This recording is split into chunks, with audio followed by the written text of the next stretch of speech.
అసలు సూటి ప్రశ్న గురువు గారు, నకిలీ బాబాలు, దొంగ బాబాలు కేవలం హిందూ మతాల్లోకి రావడానికి కారణం ఏమిటి? అంటే సునాయాసమైనది, సంపాదించుకోగలిగేటువంటి అవకాశం ఉన్నది కాబట్టి, అంటే అందరినీ మనవాళ్ళు అని నమ్ముకునేటువంటి అవకాశం ఉన్నటువంటి తత్వమే సనాతన ఉంటుంది. అందుకని హిందువులలోనే ఎక్కువ దొంగ బాబాలు, దొంగ జ్యోతిష్కులు పుట్టుకొని వస్తుంటారు. కేవలం ఆర్థికమైనటువంటి ఆవలంబన కోసం, ఆర్థికంగా సంపాదించుకోవచ్చు, అరచేతిలో వైకుంఠం చూపించచ్చు, చిక్కెర మిడతం పుట్టని నా చేతిలో నిమ్మకాయ ఉంది, నిమ్మకాయ తీసుకుంటే 100 కోట్లు వస్తాయని చెప్పేసి నమ్మించగలిగితే నమ్మేటువంటి తత్వంలో ఉన్నవాళ్ళు దీన్ని ఆధారంగా చేసుకొని నాస్తికవాదులం అని కొంతమంది మూర్ఖులు ప్రజల్ని తప్పుదో పట్టిస్తున్నారని చెప్పేసి మాట్లాడే వాళ్ళు కూడా ఎక్కువైపోతున్నారు. కాబట్టి ఇది దొంగ బాబాలు, దొంగ సన్యాసులు పుట్టుకురావడానికి కారణం ఈ యొక్క సనాతన ఇదే కారణం.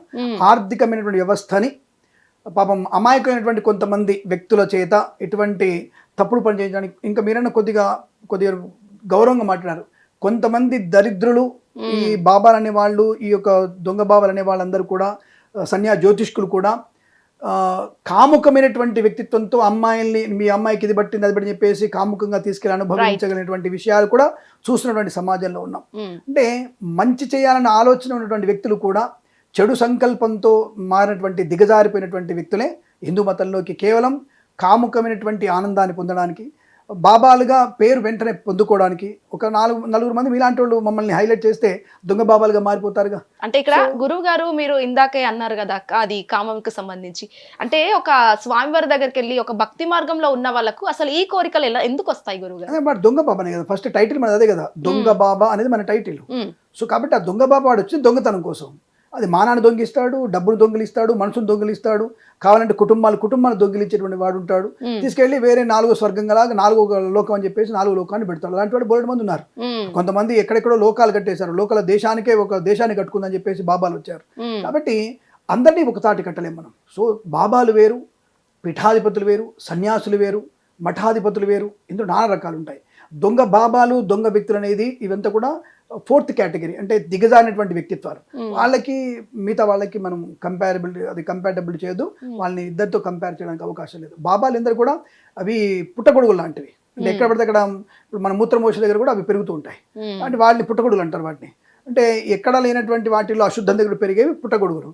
ఆ పుట్టగొడుగులు లాంటి వాళ్ళు ఈ యొక్క బాబాలు, ఇటువంటి దొంగ సన్యాసులు, దొంగతనంగా తిరిగే వాళ్ళందరూ కూడా విభూతి పెడతాం, నీకు ధూపం వేస్తాం, నీ ఇంటికి అది పట్టింది, నిధులు తీస్తాం. ఎక్కడ కూడా పీఠాధిపతులు, నిజమైనటువంటి సన్యాసులు ఎవరు కూడా పీఠాలకు లోపలికి వచ్చేసి మీకు నిధులు తీస్తాం, మాకు డబ్బులు తీస్తాం, మీకు డబ్బులు మీకు కోట్ల రూపాయలు వస్తాయి, మీరు బిందెలో నగలు పెట్టండి అనేవాడు ఎక్కడ కూడా పీఠాధిపతులు, మఠాధిపతులు, సన్యాసులు, నిజమైన సన్యాసులు రారు అక్కడికి. దొంగ బాబాలే వస్తారు. అలా చెప్పినవాడు, నీ ఇంట్లో డబ్బు ఉందని చెప్పినవాడు, నీ ఒంట్లో శక్తి ఉందని చెప్పినవాడు, నీ ఇంట్లో దయ్యం ఉందని చెప్పినవాడు దొంగ బాబా. ఇది గుర్తుపెట్టుకోండి. ఎట్టి పరిస్థితులు జ్యోతిష్కుడు వేరు, బాబాలు వేరు. ఇక్కడ అదే అంటే చాలా మంది జ్యోతిష్కుడిని పట్టేస్తారు. ఎందుకంటే నాస్తికులు జాగ్రత్తగా మాట్లాడండి. వ్యక్తులకి వైజ్ఞానికంగా మార్చడం వేరు. వైజ్ఞానికంగా జనాల్ని మార్చండి, నో ప్రాబ్లం. కానీ జ్యోతిష్ శాస్త్రాన్ని తప్పుగా మాట్లాడేసి దేవుణ్ణి, ఒక మంచి వ్యక్తుల్ని నీ ఇష్టమైన లాంగ్వేజ్లో మాట్లాడడం కుదరదు. ఎందుకంటే నీకంటే పచ్చి లాంగ్వేజ్ మాకు వచ్చు. బాపునోని కంటే వచ్చిన బూతులు ఇంకెవరికి రావు. అటువంటి బూతులు బ్రాహ్మణునికి వస్తాయి గ్యారంటీగా. కానీ అటువంటి వ్యక్తుల్ని అనవసరంగా మాట్లాడకూడదు అంట నేను. ఇక్కడ మాట్లాడాల్సింది నిమ్న జాతి, దళితులు, బ్రాహ్మణులు అనే విషయం ఇక్కడ అక్కర్లేదు. అది అయిపోయింది ఒక 65 years back. Whenever we are in 1950, 1948 అక్కడ ఉండే తప్ప ఇప్పుడు అలాంటి సమకాలీన వ్యవస్థలో మీకు అటువంటి దళితులు, బ్రాహ్మణులు అనేది ఏం లేదు. ఇప్పుడు I'm not expecting which caste you are, which caste. మన కెమెరామెన్ ఏ క్యాస్ట్ని అడగల, ఇది నా ఇల్లు, నేను బ్రాహ్మణుని. 90s మీ కులం అడగల, కెమెరామెన్ కులం అడగల. మీతో పాటు నేను టీ తాగిన వాడిని చాలాసార్లు టీ తాగాను, నేను కెమెరాలతో టీ తాగాను. సో కాబట్టి అందరికీ తెలుసు ఆ విషయం. నాతో పాటు పనిచేస్తున్న వాళ్ళు ఏ కులం ఎప్పుడు అడగల. అంటే ఒకప్పుడు సమాజానికి దీనికి సమానం లేదు. అలా అని చెప్పేసి నా మడి ఆచారానికి మీరు మధ్యలో వచ్చేసి నన్ను మడి కట్టుకున్నప్పుడు నా పట్టుకొని తినంటే తినను నేను. నువ్వు మాంసం తింటావు, ఆవు మాంసం, నేను తినను. నువ్వు లేకపోతే ఇంకో ఎద్దు మాంసం తింటావు, లేకపోతే పంది మాంసం తింటావు, నేను తినను. అది నాకు పడదు. నా పులిహోర నా ఇష్టం. నా ఇన్వాల్వ్మెంట్కి వచ్చేసి, నా పర్సనల్ లైఫ్లోకి వచ్చి నీ యొక్క కులాన్ని దాంట్లో ప్రేరేపించొద్దు. అది రాంగ్ ఇన్సైడ్. కాబట్టి నేను గోచి పెట్టుకున్నప్పుడు, నేను మడితో ఉన్నప్పుడు నా కూతుర్ని ముట్టుకోను. అలాంటప్పుడు మీరు ఎందుకు ముట్టుకుంటా? నేను దూరం ఉంటాను. అమ్మాయి వస్తా, కింద పెట్టు, పూలిస్తావు, కింద పెట్టు, చల్లుకొని తీసుకుంటాను నేను. ఎందుకు? మంత్రంతో శుద్ధి చేస్తా. పవిత్రోవా సర్వావస్థాంగ మంత్రం చెప్పింది నాకు. దాంతో ఎవరైతే నువ్వు యాంకర్, ఇప్పుడు యాంకరు, నీతో పాటు కూర్చుంటే పక్కన చాయ్ ఇస్తే నమస్కారం చేస్తే నమస్కారం అయితే, టీ ఇస్తే పట్టుకొని తాగుతాను, నో ప్రాబ్లం. కానీ నా మడితో ఉన్నప్పుడు నా కూతుర్ని ముట్టుకోను, నా భార్యనే ముట్టుకోను. నేనెందుకు ముట్టుకుంటా? నేను అంటే నా పర్సనల్ దాంట్లోకి రావద్దంటాను. కాబట్టి అక్కడ కులం అనేది కాదు, అక్కడ నా వ్యవస్థ. అది నేను నా దేవుడికి పూజ చేసుకునే వ్యవస్థ కాబట్టి నాది నేను పాటిస్తాను ఖచ్చితంగా. నాకు ఏది కంఫర్ట్ అదే చూసుకుంటాను. కాబట్టి జ్యోతిష్కులకి దొంగ బాబాలకి ముడిపెట్టే ప్రయత్నం చేయకూడదు.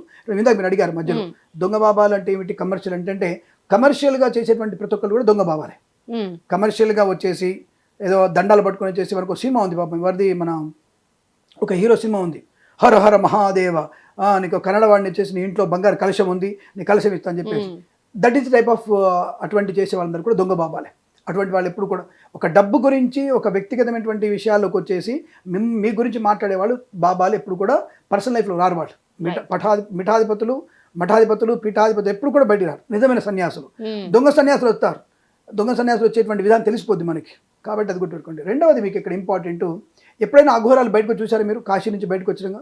కానీ ఈ మధ్యకాలంలో మనకు 6 నెలల క్రితం దొంగ అఘోరాలు బయటకు వచ్చేసి నేను అఘోర అని చెప్పుకోవడం. ఒక అఘోర వచ్చేసి అఘోర అని చెప్పుకోవడం ఎప్పుడు చెప్పడం. అఘోర అక్కడే ఉంటాడు, అక్కడ ఉంటేనే అఘోర వాడు. ఆ దాటి బయటకు వస్తే వాడు ఘోరం, వాడు అఘోరం కాదు. వాడు దాటి ఆ కాశీ దాటి బయటకు వస్తే వాడు అఘోరం వాడు. ఘోరం సిటీలోకి వచ్చేసి కార్లో తిరుగుతా, నేను ఎంజాయ్ చేస్తా, నేను అమ్మాయిని తీసుకుని ఒక అమ్మాయిని తీసుకుని వెళ్ళి 3 నెలలు తీసుకెళ్ళిపోయి ఎంజాయ్ చేసి మళ్ళీ అమ్మాయి వెనక్కి వచ్చింది స్టోరీ తెలుసు మనకి. అఫ్కోర్స్ ఎవరి పర్సనల్ లైఫ్ నేను మాట్లాడలేదు, కానీ అఘోర గురించి మాట్లాడుతున్నాను నేను. కాబట్టి ఇటువంటివన్నీ దొంగ అఘోరాలు, దొంగ బాబాలు, దొంగ స్వామీజీలు. ఇప్పుడు అఘోరాకి కాముకం ఉంటే కదా అమ్మాయి ఎంబడి వెళ్ళిపోయింది. వాళ్ళు లిప్ టు లిప్ కిసి పెట్టుకొని ముద్దులు పెట్టుకొని సోషల్ మీడియాలో పెట్టేసి నువ్వే అసభ్యంగా చూపించావు, దాన్ని కొత్తగా ఆడడం ఎందుకు మేము? కానీ వాళ్ళందరూ కూడా దొంగ అఘోరాలు. అలాంటి దొంగ అఘోరాలని దొంగ బాబాలు కూడా ఉంటారు. అటువంటి బాబాల్ని మనం నమ్మాల్సిన అవసరం లేదు. ఆ విషయం గుర్తుపెట్టు. ఇలాంటి మళ్ళీ రాకుండా ఉండాలని ఆ అలివేల మంగా సమేత వెంకటేశ్వరుణ్ణి, ఆ చంద్రమౌళీశ్వర స్వామిని నేను కోరుకుంటూ సర్వేజన సుఖినో. Right, thank you so much గురుగారు, మంచి ఇన్ఫర్మేషన్. సో ఎప్పటికైనా హిందూ మతంలో ఉన్న వాళ్ళందరూ కూడా ఎప్పటికైనా ఒకటిగా ఉంటారు. హిందూ మతం కాదమ్మా, హిందూ మతం కాదు, హిందూ ధర్మం. అది అందరూ అదే మాట్లాడతారు. హిందూ మతం కాదు, హిందూ ధర్మం. Please. Right, okay, right, thank you so much గురుగారు. సో చూసారు కదా, హిందూ ధర్మం అనేది ఎప్పటికీ ఖచ్చితంగా ఎన్ని కాంట్రవర్సీలు వచ్చినా ఐకమత్యంగానే ఉంటారు అందరూ కూడా. అండ్ ఆల్సో హిందూ దేవుల పైన ఎన్ని కాంట్రవర్సీలు వచ్చినా కూడా అన్ని కూడా ఎప్పటికీ సమస్యలు అనేవి పరిష్కారం అవుతూనే ఉంటాయి. సో మరో ఎపిసోడ్తో మళ్ళీ ముందు అప్పటిదాకా కీప్ వాచింగ్ హిట్ టీవీ. నమస్తే. హిట్ టీవీ యాప్, ఇందులో short news, live news, entertainment shows, movies, digital magazines తో పాటు మీ జిల్లా వార్తలను కూడా ఫ్రీగా చూడొచ్చు.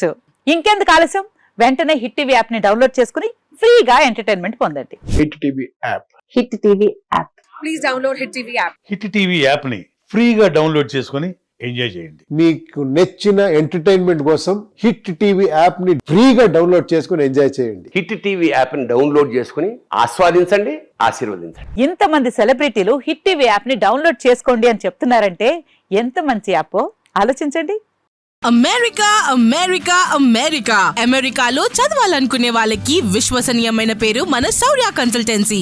UK లో 1 year masters, UK లో 1 year masters, 2 years work permit up to 5 years visa. Contact Saurya Consultancy. Contact 89851 89851.